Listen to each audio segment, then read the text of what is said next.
My name is Monte, a 68-year-old retired school principal from Portland. For most of my life, my son Thomas was the light in my eyes.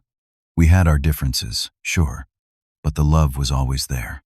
That changed after my retirement and losing Eleanor, my wife.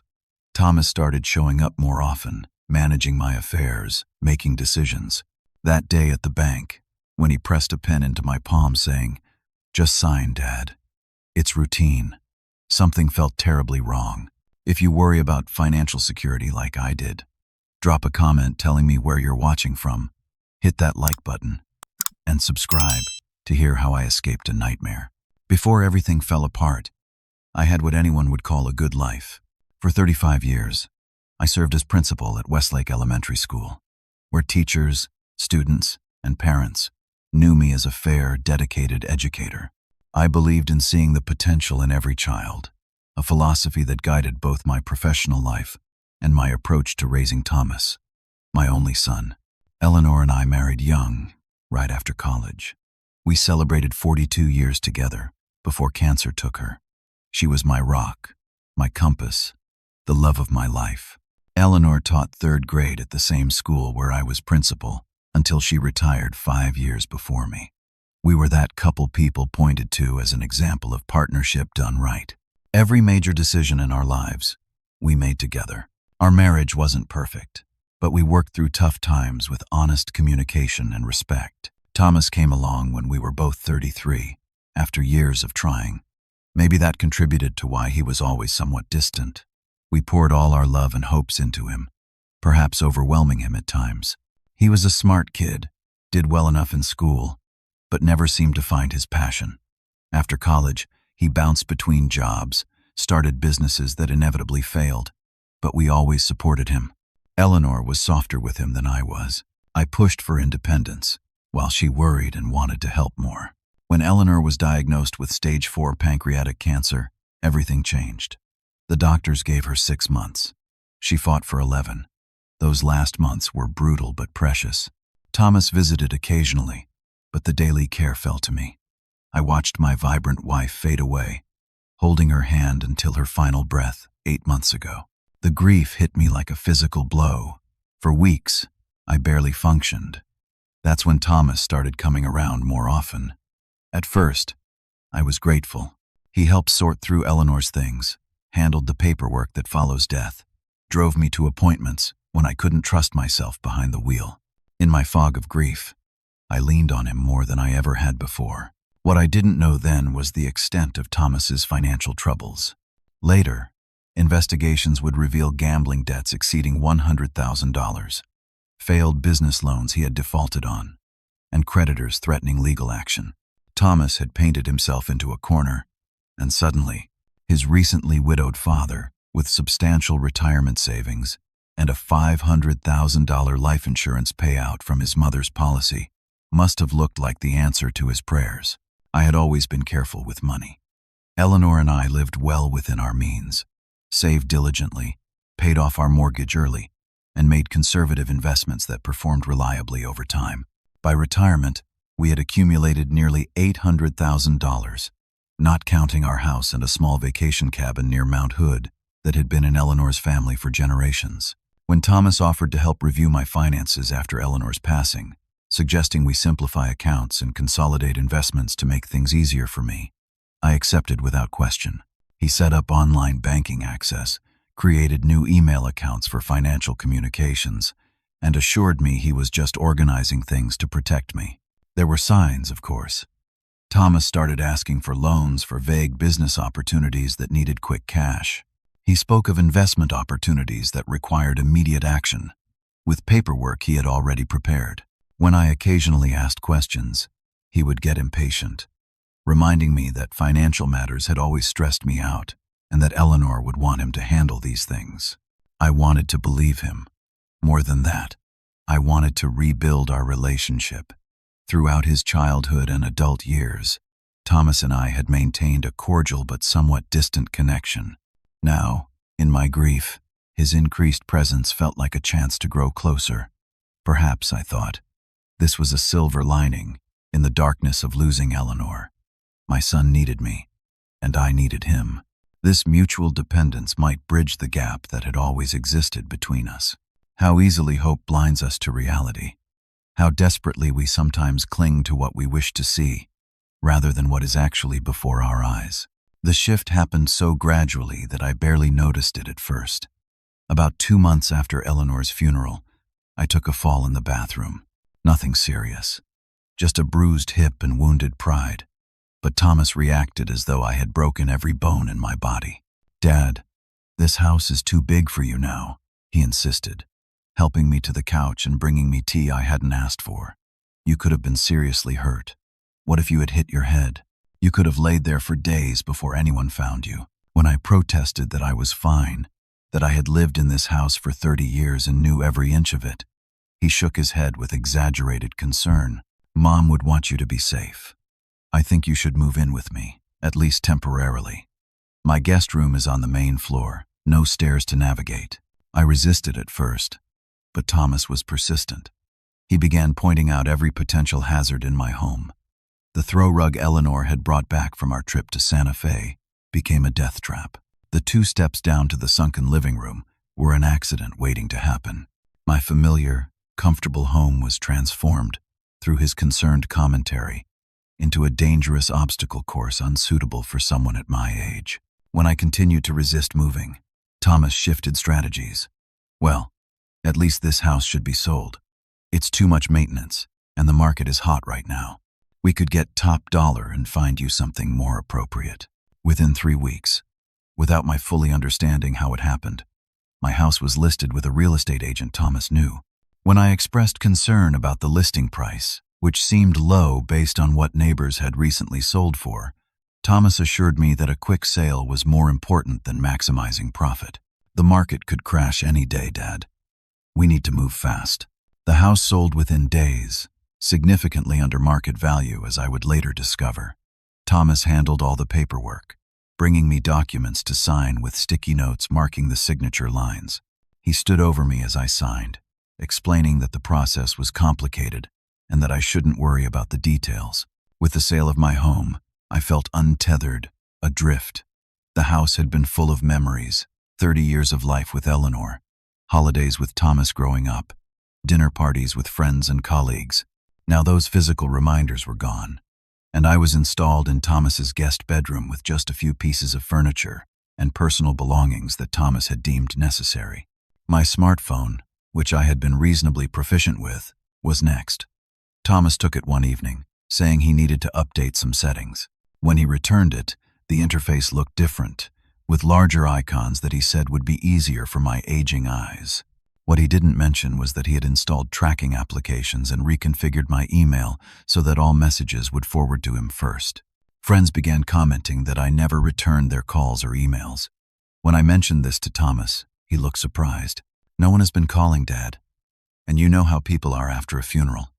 They drift away when the casseroles stop coming." I knew this wasn't true. My friend Jack from the school district had told me he called 3 times, but when I tried to check my call history, I couldn't navigate the new phone setup Thomas had created.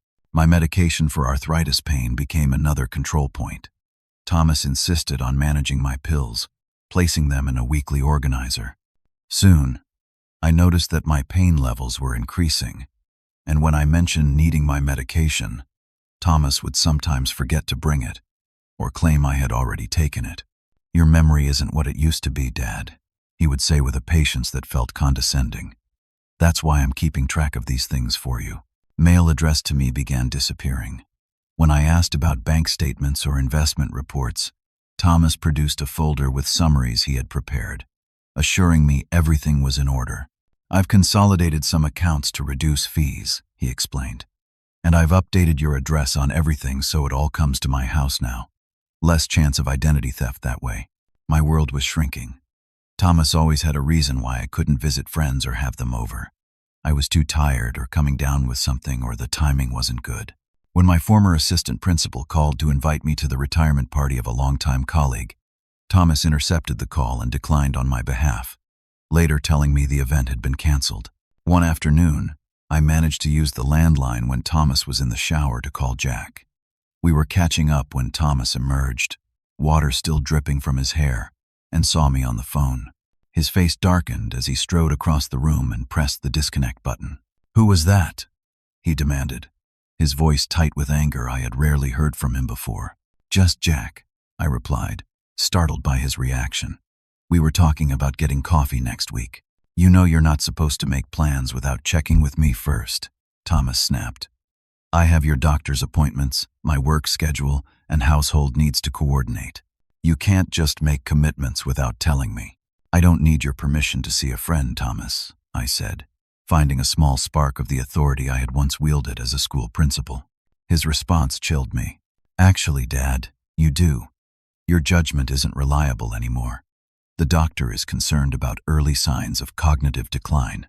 This was the first I had heard of any such diagnosis, and I knew it wasn't true. But Thomas spoke with such conviction that for a moment, I questioned my own memory. Had a doctor said something I had forgotten? Was I truly slipping? That night, alone in the guest room that still didn't feel like mine, I stared at the ceiling and tried to make sense of what was happening. The loving son who had stepped in to help his grieving father was increasingly controlling, irritable, and secretive. When I asked questions about financial matters, he shut down the conversation or provided vague reassurances. When I wanted independence, he created obstacles or manufactured reasons why it wasn't safe or practical. A sick feeling began growing in my stomach, a suspicion too terrible to fully acknowledge. But even as I tried to push it away, I knew something was seriously wrong in my relationship with my only child. I was becoming a prisoner, cut off from friends, resources, and increasingly, my own sense of agency and identity. Yet still, I clung to hope that there was an explanation, that Thomas truly believed he was acting in my best interest, that this controlling behavior was a misguided expression of love and concern rather than something more sinister.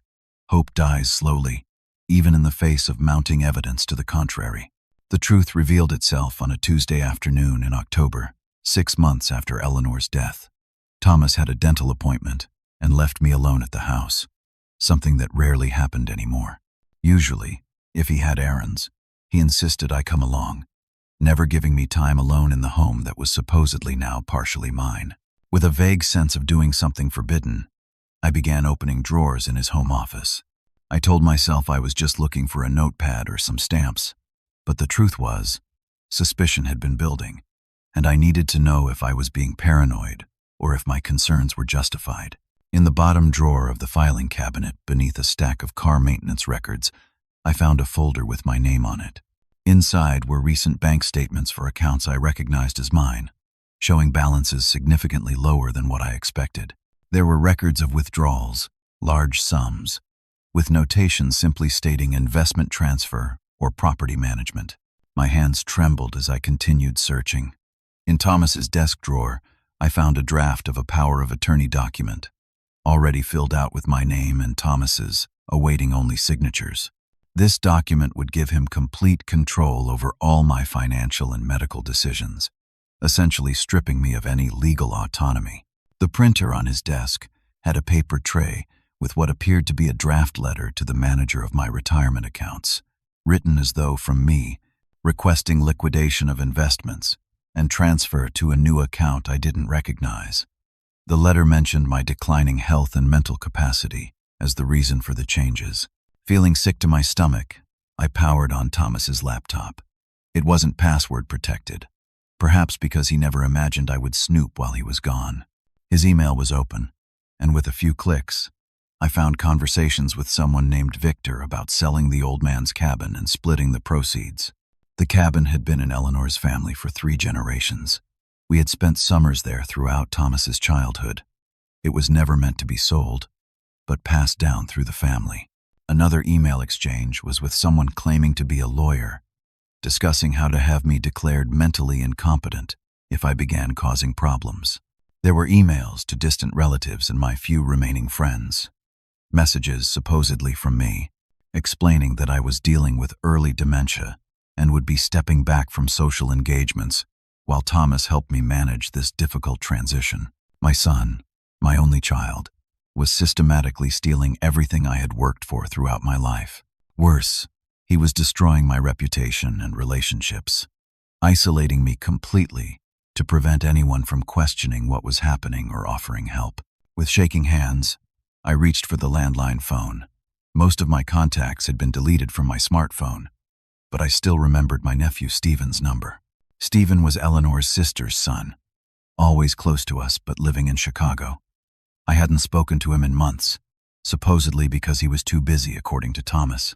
Stephen answered on the third ring, his voice cautious when I identified myself. "Uncle Monte, is everything okay? Thomas told us not to call because you were having a hard time with memory issues and getting confused by too many conversations." "Stephen," I said, my voice cracking with emotion, "I need your help. Thomas is stealing from me. He's been lying to everyone. I don't have dementia. I'm being held prisoner in his house while he empties my accounts." The silence on the other end lasted several seconds. "I wondered," Stephen finally said. "Mom thought it was strange that you suddenly cut contact after Aunt Eleanor died, especially when you two had been talking weekly for years. And the emails we got didn't sound like you at all. How soon can you come to Portland?" I asked. "I can be on a plane tomorrow," Stephen promised. "But Uncle Monte, you need to be careful. If Thomas realizes you know, there's no telling what he might do." After hanging up, I carefully replaced everything exactly as I had found it. Then I went to the guest bathroom and vomited until there was nothing left but bile. The betrayal was so complete, so calculated, that it defied comprehension. My child, my flesh and blood, had been systematically destroying my life, all while pretending to protect and care for me. That night, when Thomas returned, I gave the performance of my life. I smiled vaguely when appropriate, complained about the usual aches and pains, and ate the dinner he prepared without appetite. When he spoke to me with that condescending patience I had grown to hate, I nodded and played the role of the declining old man he had invented. But inside, something had broken permanently. The love I had always felt for my son, even through our difficult patches and his adult disappointments, had been replaced by a cold, hard understanding. Thomas wasn't misguided or overprotective. He was calculating, manipulative, and dangerous. My son was gone, replaced by someone I no longer knew or trusted. That night, alone in my room, I wept silently for hours.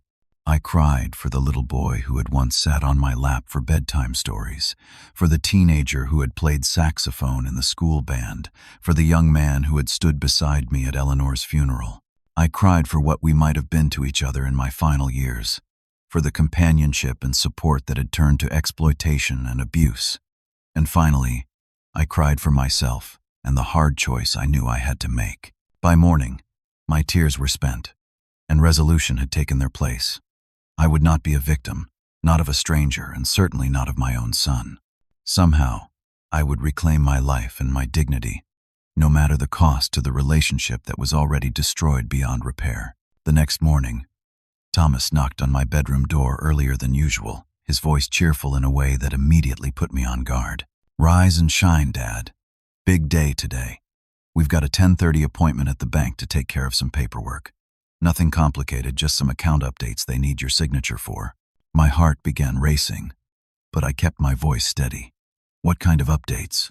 Thomas entered the room, already dressed in what I recognized as his business attire. A blue button-down shirt and khaki pants that he saved for important meetings. "Just routine stuff," he said, waving a dismissive hand. "Some of your old accounts are being migrated to new systems, and they need updated signatures. Nothing to worry about." After my discoveries the previous day, I knew this was a lie. Whatever Thomas was planning at the bank, it wouldn't be routine, and it certainly wouldn't be in my best interest. But this might be my only chance to get help, to be in a public place with witnesses and potential allies. "Sounds fine," I said, throwing back the covers. "Give me 20 minutes to get ready." Thomas looked surprised at my easy agreement but quickly covered it with a smile. "Great. I'll make you some breakfast. Don't want to face bank bureaucracy on an empty stomach." As he left the room, I felt a calmness descend over me. For months, I had been confused, hurt, and increasingly fearful. Now, with the terrible truth exposed, I felt oddly clear-headed. There was no more uncertainty, no more benefit of the doubt to extend. I knew exactly what I was dealing with, and knowledge, even painful knowledge, his power. The drive to the bank was tense, at least for me. Thomas chatted easily about trivial matters.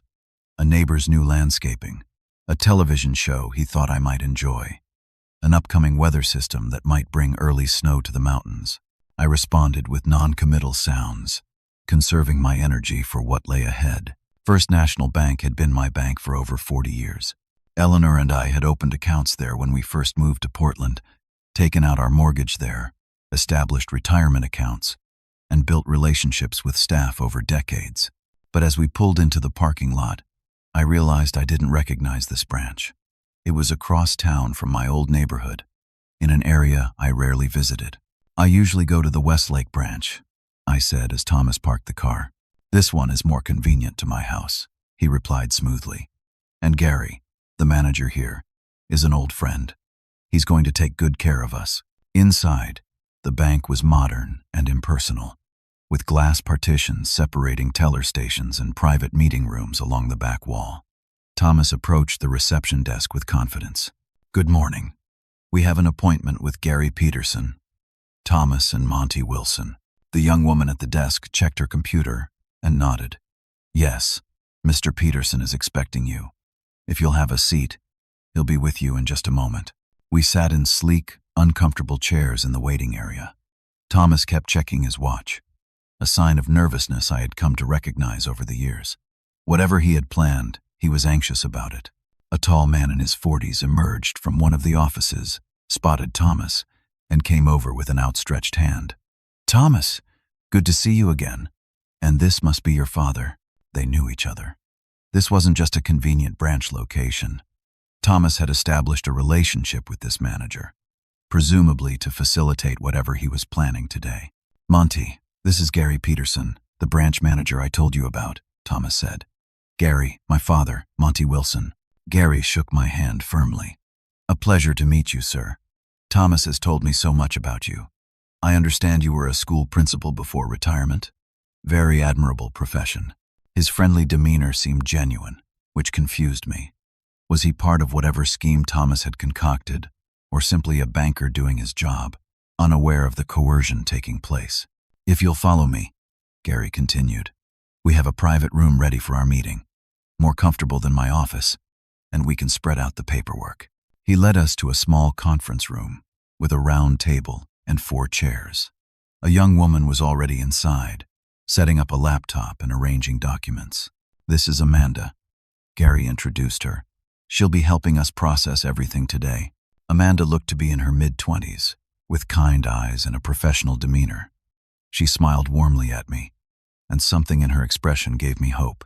She seemed observant, attentive in a way that went beyond customer service politeness. "Can I get either of you coffee or water before we begin?" she asked. Thomas declined for both of us before I could speak. "We're fine, thanks. Let's get started. Dad tires easily these days." Gary nodded sympathetically.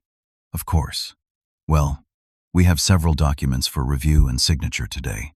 As I explained to Thomas on the phone, these will consolidate Mr. Wilson's accounts and update the authorized access permissions."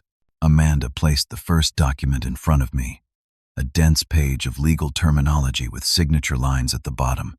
Thomas immediately leaned over, pointing to the bottom of the page. "You just need to sign here, Dad. It's standard language for the account transition." I pretended to read the document, though the legal jargon was nearly impenetrable. From what I could gather, I was authorizing the transfer of assets from my existing accounts to new ones. Thomas's name was prominently featured. "What exactly am I signing?" I asked, looking directly at Gary rather than Thomas. Before the manager could answer, Thomas jumped in. "Like Gary said, it's just updating the accounts and permissions. Nothing is changing with your money, just how it's organized in the bank system." Gary nodded in agreement, but something in his expression suggested discomfort. "These documents will add Thomas as a joint owner on your accounts, Mr. Wilson. That means he'll have full access and authority, equal to yours." "And this one?" I asked, pointing to the next document in the stack. Amanda spoke up. "That one authorizes the liquidation of your certificates of deposit, despite the early withdrawal penalties. The funds would then be moved to the new joint accounts." I nodded slowly, seeing the full picture. If I signed these papers, Thomas would have complete legal access to all my remaining funds. Combined with the power of attorney document I had found at his house, he would control everything I owned. Take your time reviewing everything, Amanda said, her eyes meeting mine with an intensity that suggested she sensed something was wrong. Thomas shifted impatiently beside me. Dad, we discussed all this last week, remember? You agreed this was the best way to simplify things. Gary and Amanda are busy people. I looked down at the papers again, pretending to read while my mind raced. This was my moment, perhaps my only opportunity to get help. But how? Thomas was sitting right beside me, watching every move. Could I have a pen? I asked, looking at Amanda. I seemed to have forgotten mine. She reached into her portfolio and extracted a ballpoint pen, handing it to me across the table. As I took it, I deliberately fumbled, dropping it to the floor near her feet. I'm so sorry, I said. Arthritis makes my grip unreliable sometimes. No problem at all, Amanda replied, bending to retrieve it. Thomas made a small sound of annoyance beside me. Let me help you, Dad, he said, pulling a pen from his own pocket and pressing it into my hand. His fingers closed around mine, applying pressure that was just short of painful. Just sign on the line, he instructed, his voice tight. It's routine. I held the pen poised over the paper, pretending to squint at the signature line. With my left hand, I reached into my pocket and pulled out the small piece of paper I had prepared that morning while Thomas was in the shower. As Amanda straightened up with the dropped pen, I slid my note across the table to her. I think I need my reading glasses, I said to Thomas, buying time. Did you bring them? Thomas's frustration was visible now. You're wearing them, Dad, he said, his voice strained with artificial patience. Meanwhile, Amanda had discreetly picked up my note. I watched her eyes scan the words I had written. Help. I am being coerced. Do not want to sign. Please get security. Her expression changed almost imperceptibly, but I saw the moment she understood. She gave me the slightest nod, then stood. I just realized we're missing one of the disclosure forms, she said calmly. I need to print that before we can proceed. I'll be right back. Is that really necessary? Thomas asked, his voice sharper now. We've already been through all the disclosures. Bank policy, Amanda replied with professional firmness. It will just take a moment. As she left the room, Thomas turned to me, lowering his voice. Stop stalling, Dad.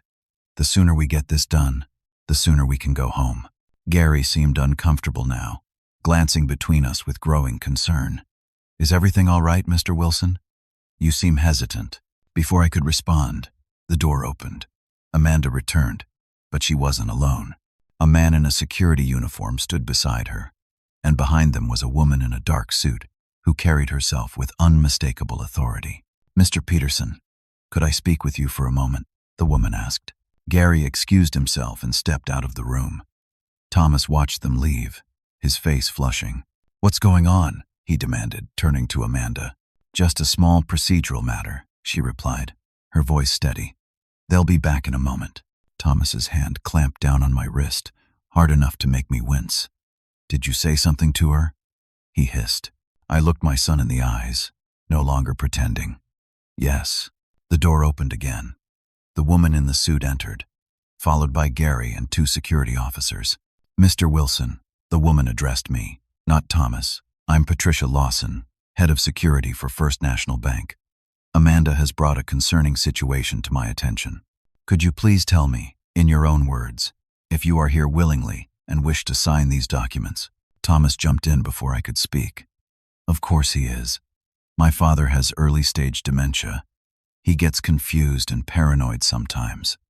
Whatever he told your teller, it's not reliable.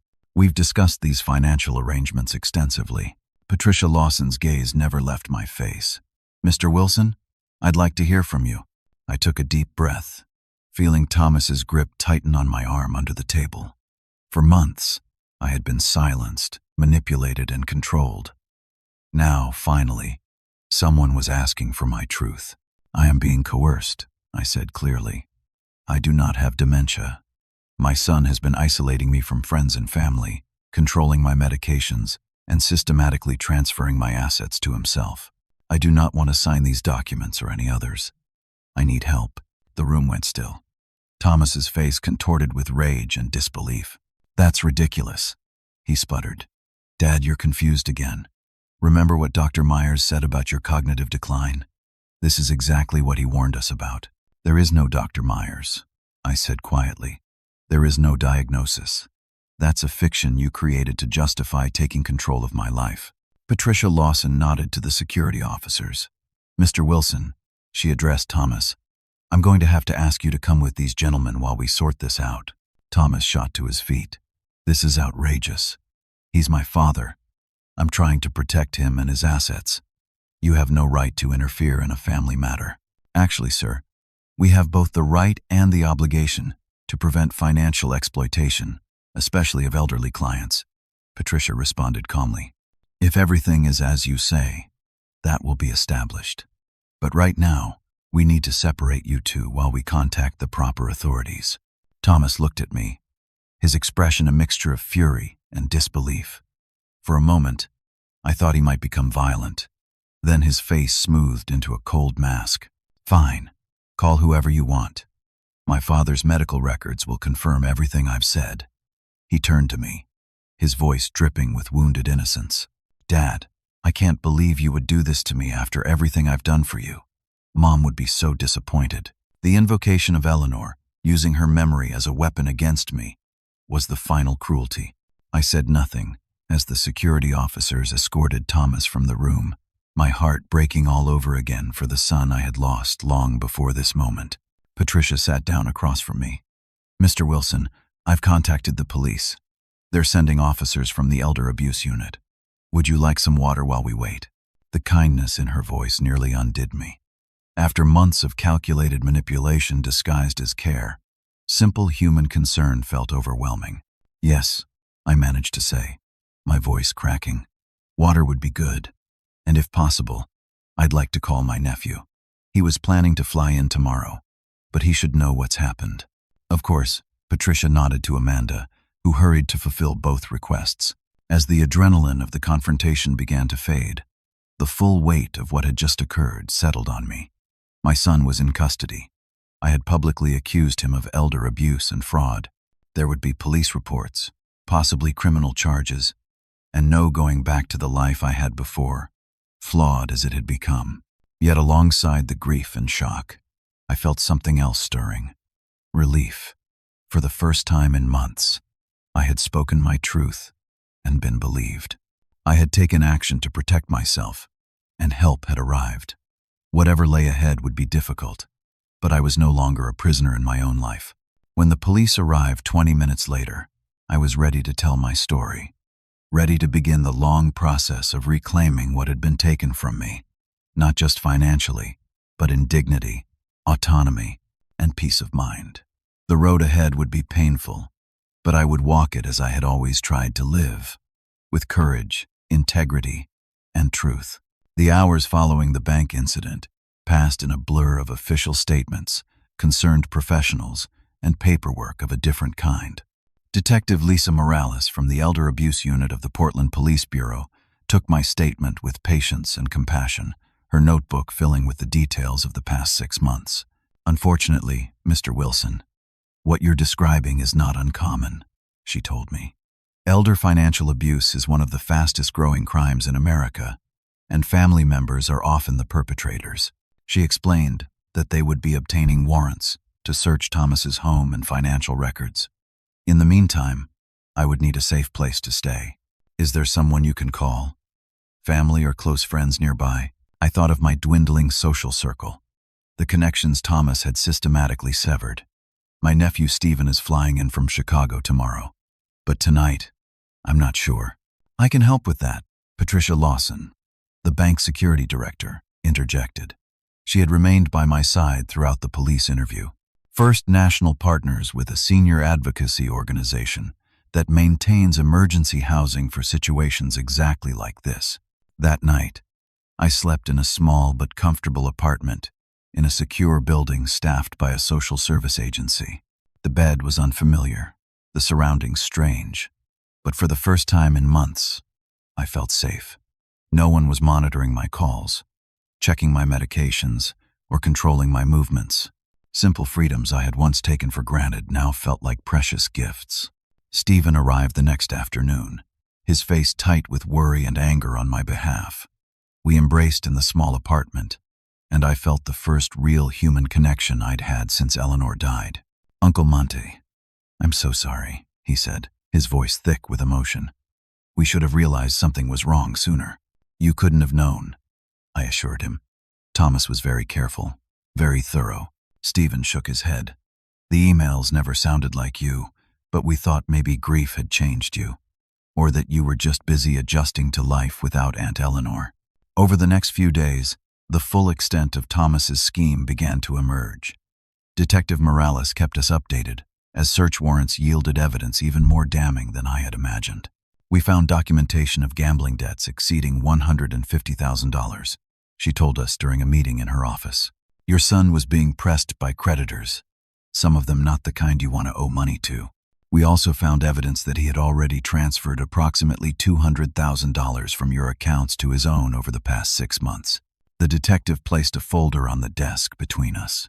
"This contains copies of forged checks, fraudulent wire transfer authorizations, and the power of attorney document you mentioned, with what appears to be your signature already on it, though you say you never signed it."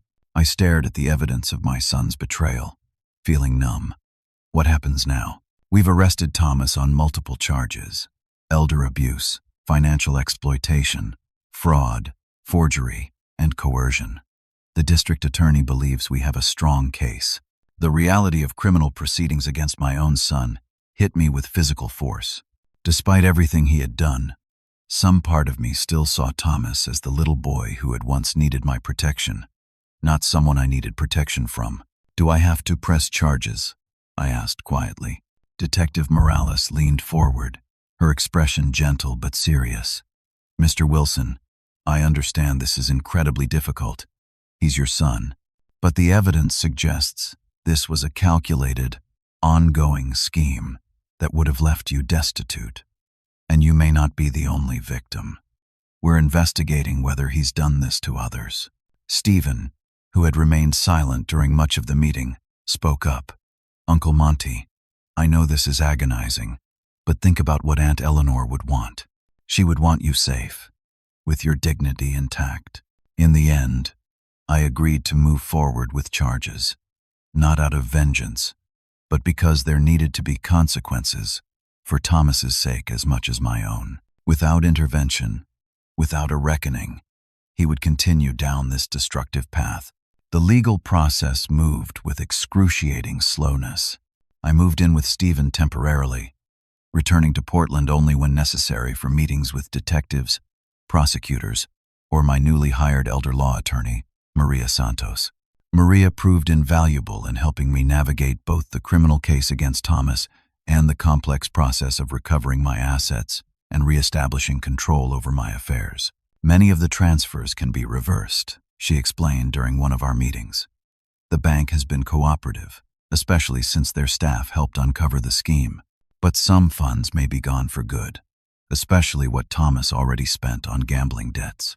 Social services assigned a caseworker, Diane Fuller, who connected me with resources I never knew existed: elder advocacy groups, support for crime victims, and counseling services specializing in family trauma. 3 months after the bank incident, we faced the preliminary hearing. Sitting in the courtroom, watching Thomas enter in handcuffs and an orange jumpsuit was one of the most painful experiences of my life. His attorney had attempted to argue that I was indeed experiencing cognitive decline and that Thomas had been acting in my best interest, but a thorough neuropsychological evaluation had confirmed what I knew.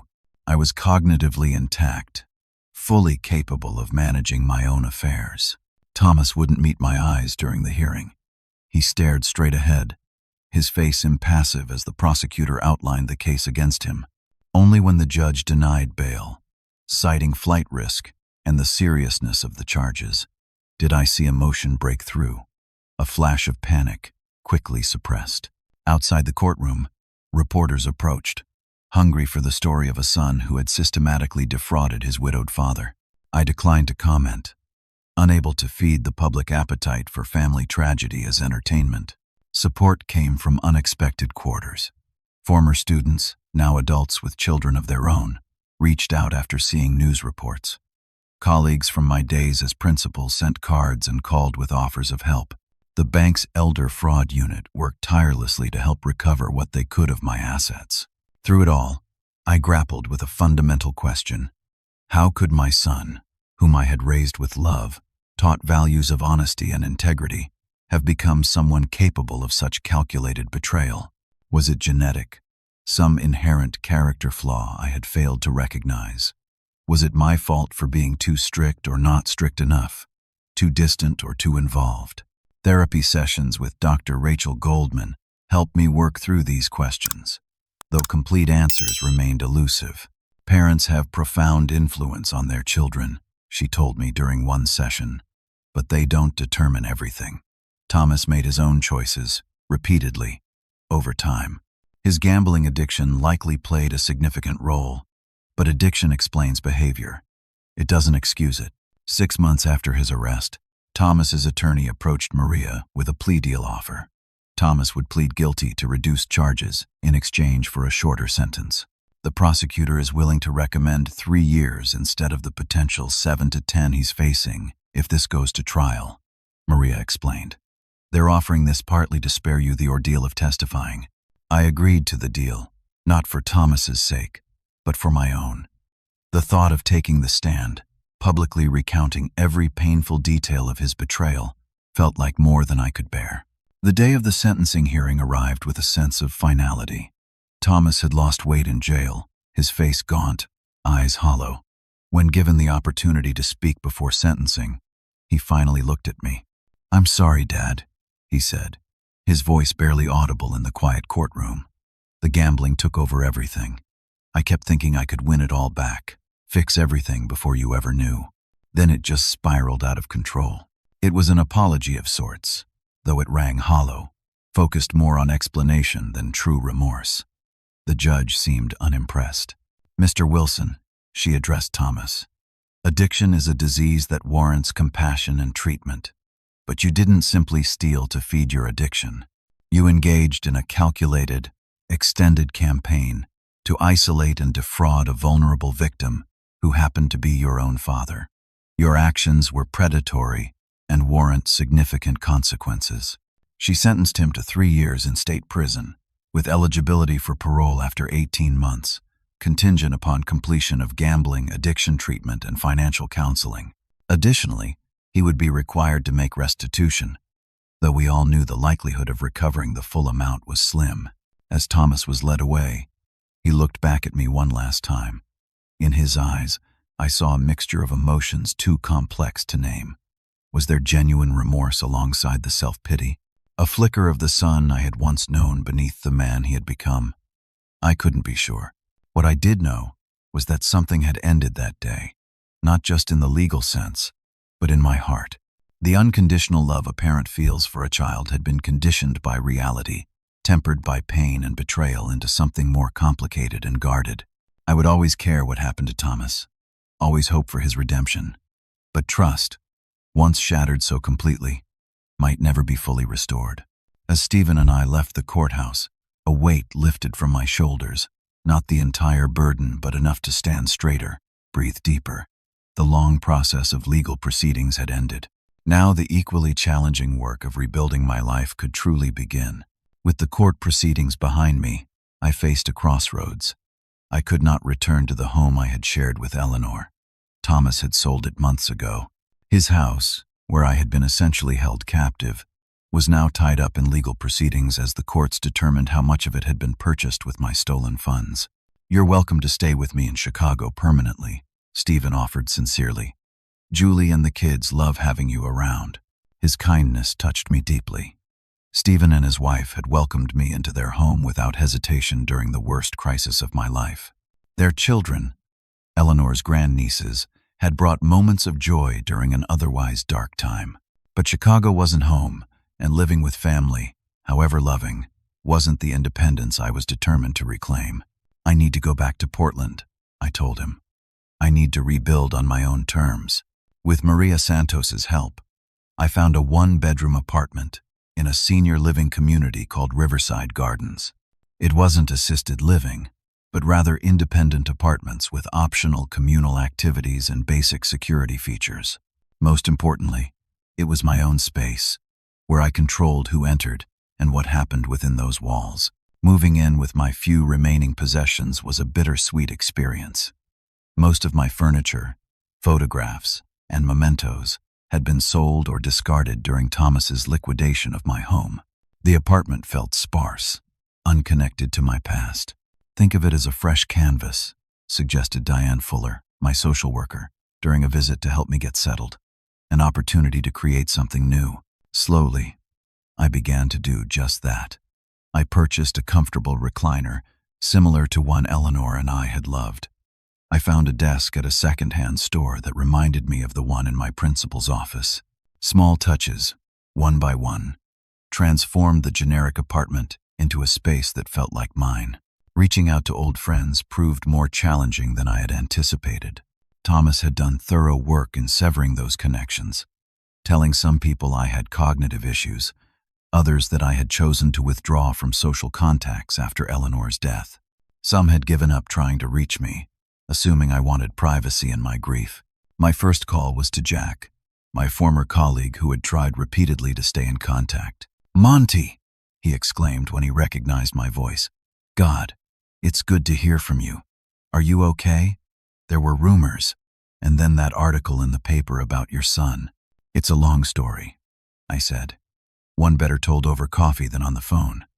Are you free sometime this week?" That first reunion led to others.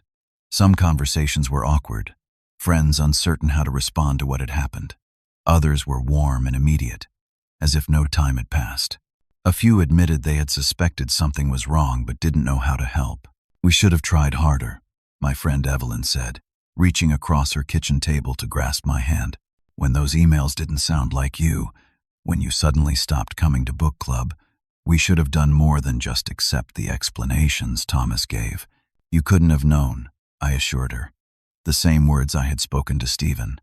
Thomas created a perfect trap, and sometimes people don't want to imagine the worst. Professionally, I began rebuilding my financial life with the help of Karen Davis, a financial advisor specializing in elder issues, recommended by the bank's Elder Protection Unit. Together, we assessed what remained of my assets after Thomas's theft and created a plan for sustainable living on a reduced budget. "You're actually in better shape than many victims of financial exploitation," Karen told me during our second meeting.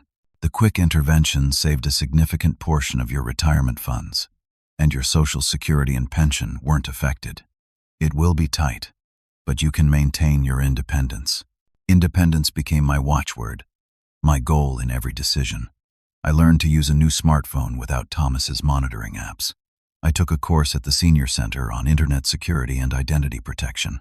I established new banking protocols with additional verification steps to prevent unauthorized access to my accounts. Through Diane, I joined a support group for victims of family financial abuse. The first meeting, I sat quietly, listening to others share stories with painful similarities to my own.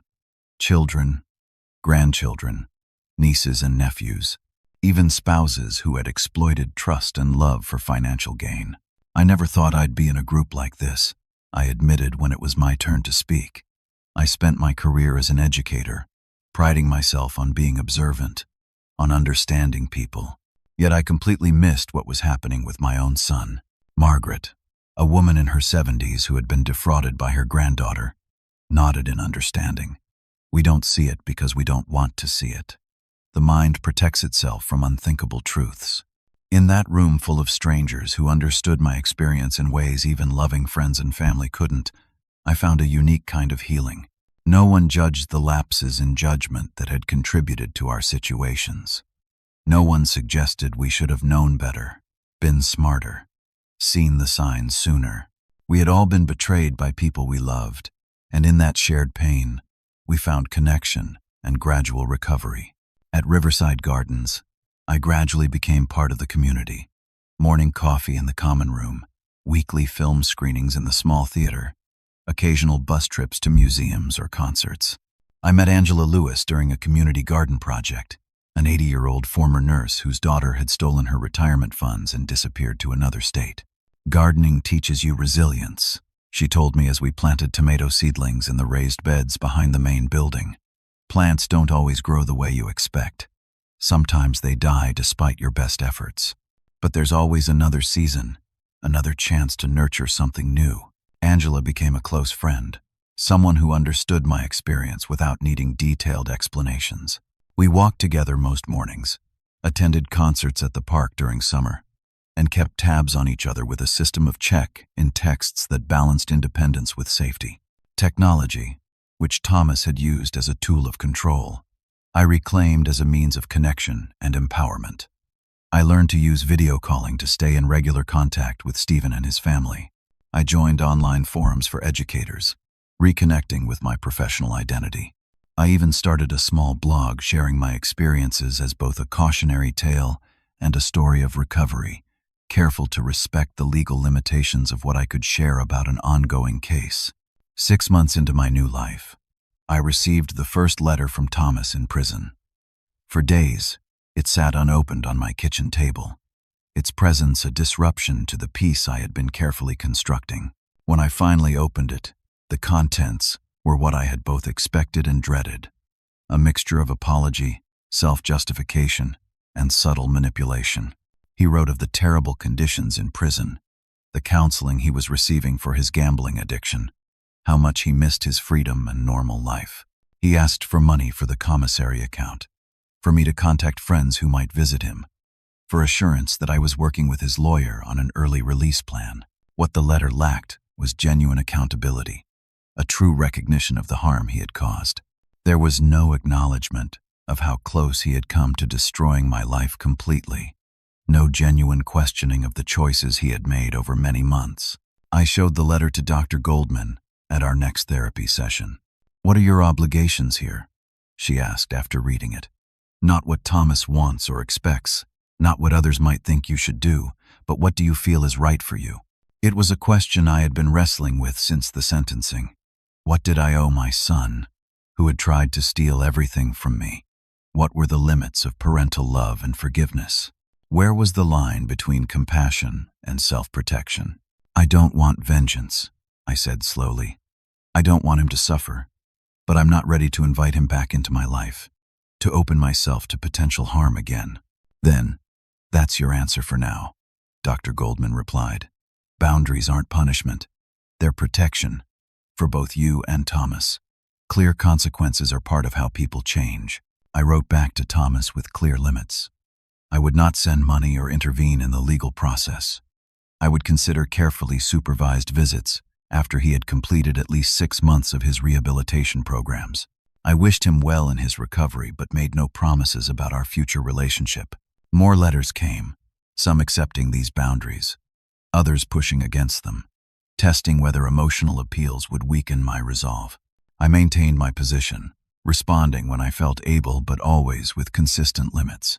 As my first year of independence approached, I faced the holiday season, traditionally a time I had spent with Eleanor, and in the early years, Thomas. Stephen invited me to Chicago, but I declined, not yet ready to navigate airports and family gatherings. Instead, I hosted a small dinner in my apartment for Angela and 2 other friends from Riverside Gardens who also had nowhere to go. We cooked together, shared stories of holidays past, and created a new tradition in the void left by lost family connections. That evening, after my guests had gone, I drove to the cemetery where Eleanor was buried. In the cold December air, I stood before her headstone, a granite marker engraved with her name, dates, and the simple phrase beloved teacher, wife, mother. "I wish you were here," I said aloud, my breath visible in the winter air. "I wish we could talk about Thomas, about what happened, about what happens next. I think you would be proud of how I'm doing, of the new life I'm building. It's not the one we planned, but it has value. It has meaning." I placed fresh flowers beside her stone and drove back to my apartment, to my new life, to the independent path I was forging one day at a time. As I sit here in my apartment at Riverside Gardens, watching spring blossoms emerge on the cherry trees outside my window. It's hard to believe a full year has passed since that pivotal day at the bank. A year since I slipped a desperate note to a perceptive young cashier. A year since my world collapsed and then, slowly, began to rebuild into something new. The passing of time has brought perspective, if not complete healing. The sharp edges of betrayal have softened somewhat, allowing me to look at what happened with my son with a clarity that pain initially obscured. Thomas remains in prison, with 10 months remaining on his sentence before potential parole.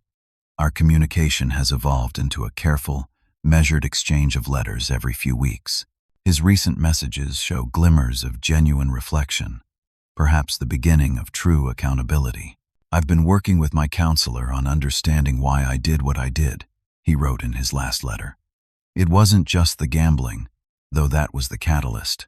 There were resentments I'd carried since childhood, entitlements I felt, justifications I created. None of it excuses what I did to you. I know that now.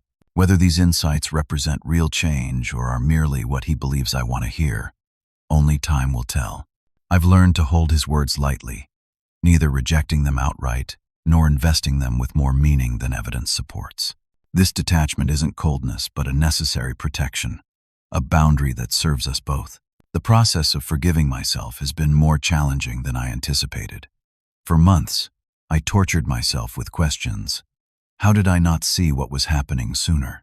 How could I have been so blind to the changes in my son?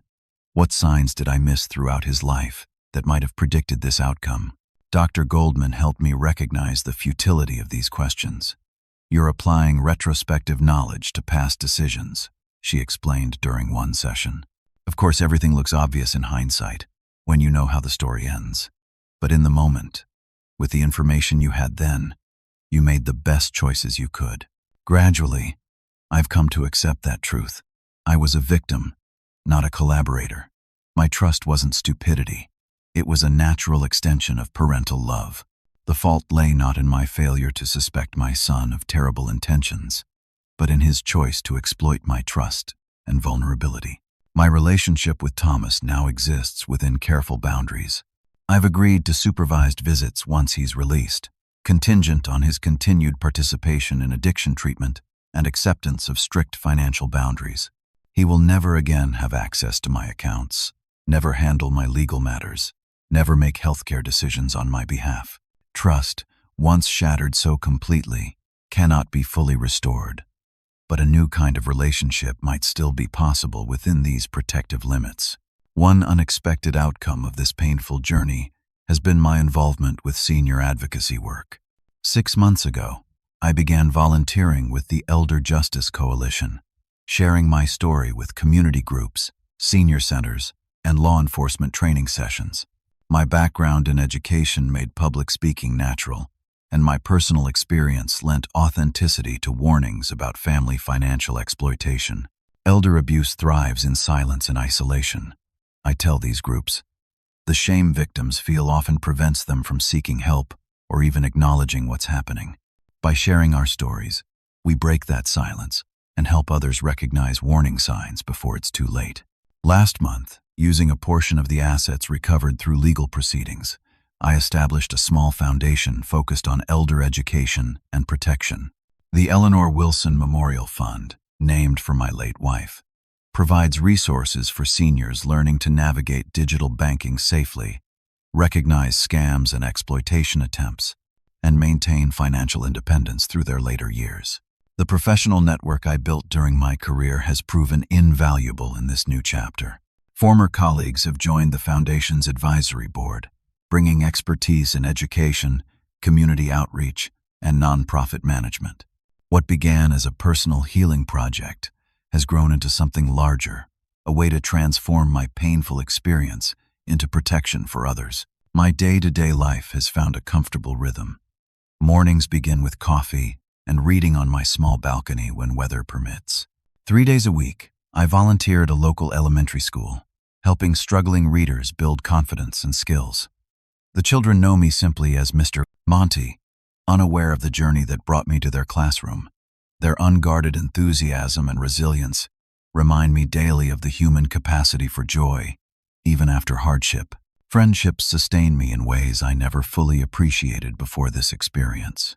Angela and I continue our daily walks, our conversations ranging from books we're reading to the deeper philosophical questions that emerge in life's later chapters. My reconnections with old friends have deepened, the superficial social niceties giving way to more authentic sharing as I've learned to be honest about my struggles and needs. The financial picture has stabilized, though my resources are more limited than in the retirement Eleanor and I had planned. The legal system recovered approximately 60% of what Thomas had taken, and careful management of what remains has allowed me to maintain my independence.